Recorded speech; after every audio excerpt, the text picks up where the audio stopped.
open. All righty. So I have I'm Mitchell Englander. I'll be chairing the meeting today. Today is February 3rd, and we have several items that I have that I'm going to go ahead and go through, mostly approve on consent. But before we do that, I do have a number of speaker cards before I run through the agenda. First is on item 4. I have one card. Now, before I call any members up from the public for speaking, I'll let you know that while your voice is important, and as your position is as well, it counts with me, but it doesn't count legally. So what that means is when we have a committee that doesn't have a quorum, it'll be a communication from the chair, as I'll be the chair of the committee. What that means is anything we move on to commission or council is still open for public comment. So it does not satisfy the legal requirement of public comment under the Brown Act. Is that correct from the city attorney? Yes, you are correct, and yes, So that's correct. While you'll be talking to me, you'll basically only be talking to me, but which isn't a bad thing. You can come up and share your problems or your ideas, concerns, and certainly, I see Veronica, you can certainly share your compliments as well, if you like, with how efficient we're running today's committee meeting. But you'll have another opportunity, as it will be re-agendized on some other agenda, whether it stays here in committee, goes on to the other policy committees and or council or commissions, and be reset for public hearing. So I'm just letting you know. We will take your cards, though, and file them in council file that you did show up to fill one out. And I still will call you if you would like to hear the sound of your voice. No. So with that, with all due respect, I do want to make sure that you guys have been very patient here in waiting as well. First and foremost, we have the director's report. We do have the director here. Did you want to give us any updates? No updates today. No updates today. Okay. And with that, thank you for that. Was absolutely the most recent director's report that we've received. We'll go ahead and note that and receive and file that item. Item 1, we'll go ahead and approve. And that'll be, again, a communications from the chair. So the approval will be open again for public comment when that item comes to council. Item 2, we'll go ahead and approve that as well as item 3.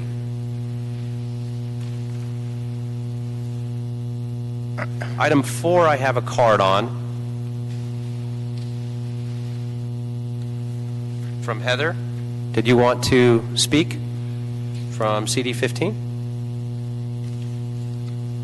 I'll keep it super brief. Good afternoon, Heather Anderson, Planning Deputy for the 15th District, Councilman Buscaino. Today is a victory for us. Well, the future will be a victory for us. And we want to take a moment to celebrate it since they don't happen every day. The Vinegar Hill HPOZ expansion is aligned with the Councilman's goal to preserve historic resources in San Pedro, so that as we encourage new development in the downtown core and waterfront, we are simultaneously preserving beloved community assets and the community identity. A lot of time and effort went into this. The councilman would like to thank Debbie Lawrence and Connie Polini for their blood, sweat, and tears, as well as the other planning staff involved. We appreciate our connection with these planners and the alliance we have and our shared vision for San Pedro. Thank you for your attention on this important action today. You're welcome. And actually, with yours, you can let Joe know. We're going to go ahead and send it on, not to council first, but to the city attorney to draft the ordinance for the historical preservation overlay zone and send that on to council. Excellent. Great. Thank you so much. That'll be the order. Unless anybody objects. Oh, there's nobody to object. So the next item we'll go ahead with is item 5. We do have a number of cards on item 5 as well. Joel, did you want to speak on 5? We'll come back to you, Joel. Ferris, Weeby? No, you're good. Debbie? No. I'm sorry. Gene? Go ahead. Good afternoon. My name is Joel Miller. I'm a land use consultant with SOMAS. Our address is 555 South Flower, LA 90071. I'm here this afternoon representing the owners of the property, Tinseltown Studios and Calico, as well as the applicant Eugene LaPietra. Ever since we filed this application, we've been meeting with the various stakeholders in Hollywood to come up with a superior plan. We believe we've done so. We've had a number of hearings at the advisory agency, the City Planning Commission, and the Neighborhood Council. This project has been endorsed and supported by all the organizations unanimously, and we would encourage you to pass along a recommendation to the City Council, the full City Council. There is one item, though, that needs to be addressed, and that's queue condition number 6, which is a parking condition. And rather than have the parking condition read as an absolute number, we would prefer that the language say that it's the minimum number of parking spaces. That concludes my remarks. There are a number of people who also support the project, but they're not going to speak today.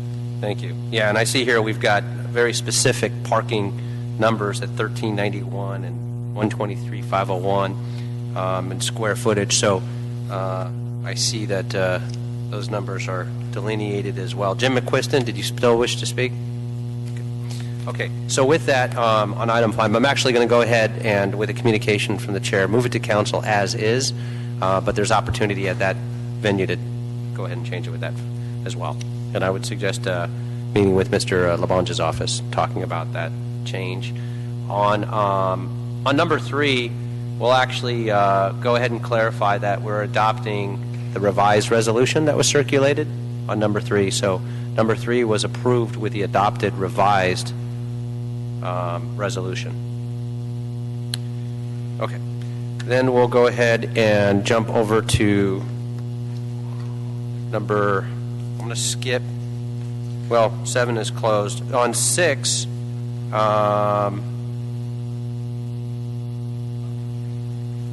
we're going to go ahead and approve item 6 as well, and there may be clarifying language on 6 that'll be coming into council. So we'll go ahead and move that as well. Mr. Chair, for number 6, there was a request by the council office to amend a condition, and the Department of City Planning prepared a brand new ordinance with the requested amendment from the council office. Okay, so got it. Yeah. So we'll go ahead and amend condition number 11 then, the total amount of the driveway along Beacon Avenue to the 38-foot maximum instead of the 28 feet? Yes, and to approve the reconfiguration of the 24 feet and one driveway of 14 feet. The ordinance that contains that amended condition. Great. Okay, so that'll be the order. So we'll go ahead and approve it on number 6 with that amended language. Yeah, and I just wanted to add a reminder that all of these will go to the full City Council and have an individual hearing on each item. Yes. So that is correct. As stated, and I clarified earlier, so thanks for reiterating that. Every item today will have a full public hearing once again. And number 7 is agendized as a closed session item, but we do have cards on that as well. So Anita, did you still wish to speak on number 7? And followed by John. Good afternoon. Good afternoon. Thank you, Mr. Chair. Basically, in a nutshell, I'm Anita Sokolsky, attorney for Los Angeles Byproducts and Penrose LLC. We made an offer to settle this litigation matter with the city, and it is about 2 council district motions in CD6. Our objections are with not necessarily at this point in time the merits or a discussion of how this approximately 85 acres of land should be used. Our problem is just the language with the city council motions themselves. We've made numerous attempts to speak with a council member in CD6 to no avail, but we're still working on this matter. In the meantime, we're asking the court to remand back the motions to be rewritten based on the language. The language, just to give a brief discussion, is basically characterizes the private property as part of a public project across the street known as the Strathern Wetlands. And the confusion will... I don't mean to Yes. cut you off, but we got to... Yes, Our city absolutely. attorney has always told us we have to stick to the clock. So, yes. Absolutely. Thank you. Anyways, we support a settlement and hope that it happens with the city. Great. Thank you so much. Thank you. John? Thank you very much. I'm John Peterson, also on behalf of Los Angeles Byproducts. I submitted a letter when we got notice of this. We asked that it be made part of the record.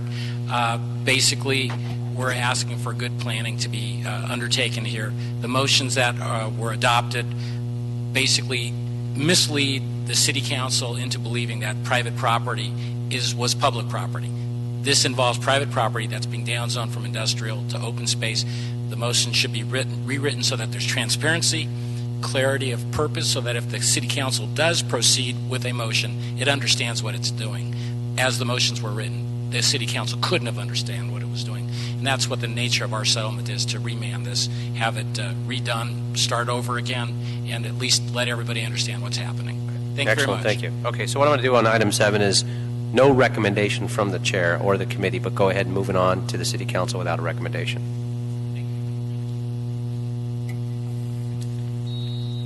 Okay, so that's been moved to the council without recommendation from the committee. Okay, so with that, do we have any general public comment cards? No. So seeing none, general public comment is now closed, and that concludes the agenda. We are adjourned. Thank you.